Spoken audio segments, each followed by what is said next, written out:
Is 9:14. Welcome back to the program. Stick around. Bottom of the hour, cartoonist Brian Duffy can unveil his latest creation to see what was bouncing around that brain of his. But right now, it's time to find out what Sheree is doing with Fork in the Road as she visits one of the most fun places to visit here in Des Moines. So I've brought Jason to the natural food store today because we're going to be taking a look around and learning a few things and shopping tips and whatnot. So what do you think? You want to get started? Yeah, let's get started. And we're starting in the produce section. Yes, which is a great place to start because it's the first thing that we see. And if we fill our carts up with produce, there's less room for chips and snacks and things like that. Okay. So we're going to start here. You'll just take a look and see what's available. What I do if I'm going to be using things for juicing, and I know that juicing is an important part of what you're doing now, yes, is I'll look to see what's a good value. And I'll, obviously the flavor is going to be important. If I'm looking at bitter greens, I'm not going to be using a lot of them, and that would be things like mustard greens and arugula. Okay. But if I'm going to be using it for filler, I'll just buy whatever seems to be the most economical. Now, before we go too much farther, what are the, and it's probably obvious, but what are the advantages of organic food? Organic food is, and there's different levels of organicness, but for the sake of argument, let's talk about organic versus conventional. Organic is that which has not been grown using pesticides and sprays and things of that nature. So it tends to be a little cleaner, and it can cost more, but it's a good value because of what it leaves out. Ginger, which you buy by weight, realizing that if you want a piece of ginger, you want to try it in your juices, you don't have to buy this entire thing. You break off how much you need and take it up and buy it like that. So that's good to know because a lot of times people look at it and if there's only big pieces in there, they might think, well, I don't even know what it tastes like. So realize that you can do it that way. Let's take a look at packaged dressing. Here we are in the natural food store, and you can see there are a lot of choices. And this is only part of the tip of the iceberg because there's a refrigerated section that has some salad dressings as well. But these are the shelf-stable ones. So the first thing to notice is there was one brand here in particular that it's taking up a lot of shelf space, so it must be popular. Okay. First thing is to remember to read the labels. Okay, so now when I say that to people, a lot of times people will pull it off the shelf, flip it over, look at the back. But the thing I'm going to tell you is the first thing that you want to look at is the front of the label. Really? Yes. Here's why. If you look at this row, you'll notice, see organic, organic, organic on this brand. Right. If we look down here, organic's missing. It's all gone. It says fat-free, light, or whatever. So already now, so there's a little bit of categorization in this particular brand. Right. Now we can look at the back. So then let's just pick this random organic goddess one. Okay. Flipping it over, we're going to see that we've got some different things here. We've got the list of ingredients, we've got the sodium content and whatnot.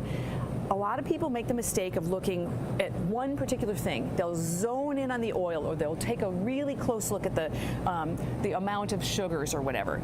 While that's all good, that only tells part of the story. Okay. What I'm going to tell you to do is read, the first thing you read is the list of ingredients. So in this particular one, expeller pressed vegetable oil, soy and or sunflower oil, tahini, apple cider vinegar, soy sauce. There's a lot of stuff in here. Lemon juice concentrate, sea salt, all of those things are telling you a story. Okay. What you want to do is be conscious of how many ingredients, what they are, if you know what they are. If you don't know what they are, go look them up.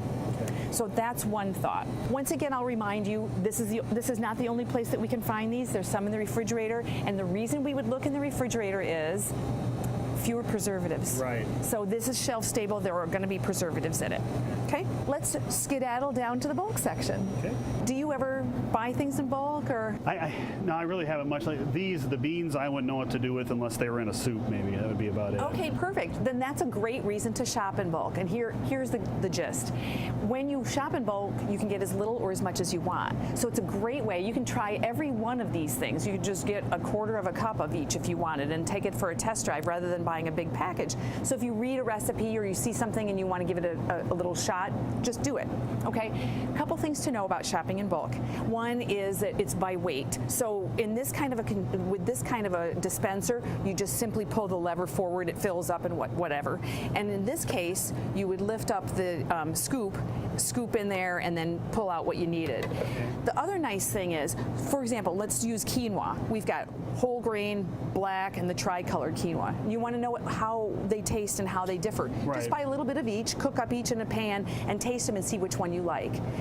When you buy in bulk, you might say to yourself, okay, well, I get it home and it's in a plastic bag and I don't know what to do with it. I take out my cell phone, take a quick picture of the cooking instructions, and then when I get home, I know exactly how it is that I want to prepare it. It's economical. It's a great way to test things. It's really it's a boom to your budget. Oh, great idea. Yeah. You know, I like to supplement my diet with nuts because they're a good source of protein. They stick with you, and they've got a good flavor profile. They fill you up. They do, and there's a lot of things you can do with them.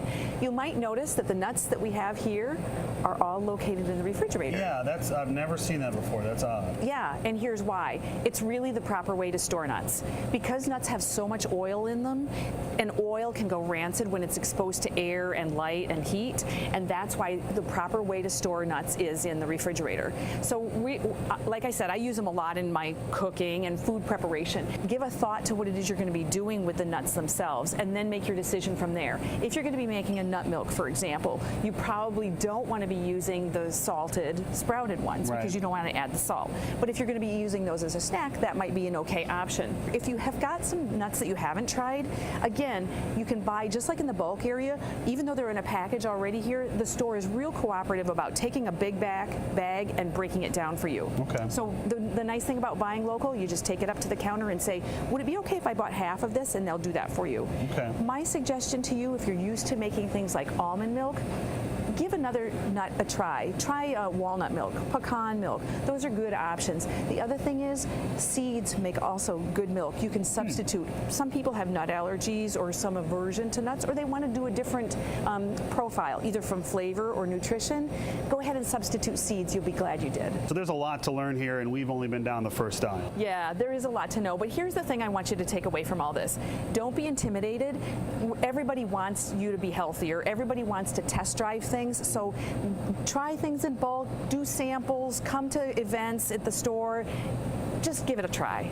Sounds good. All right. Thank you, Sheree. You bet.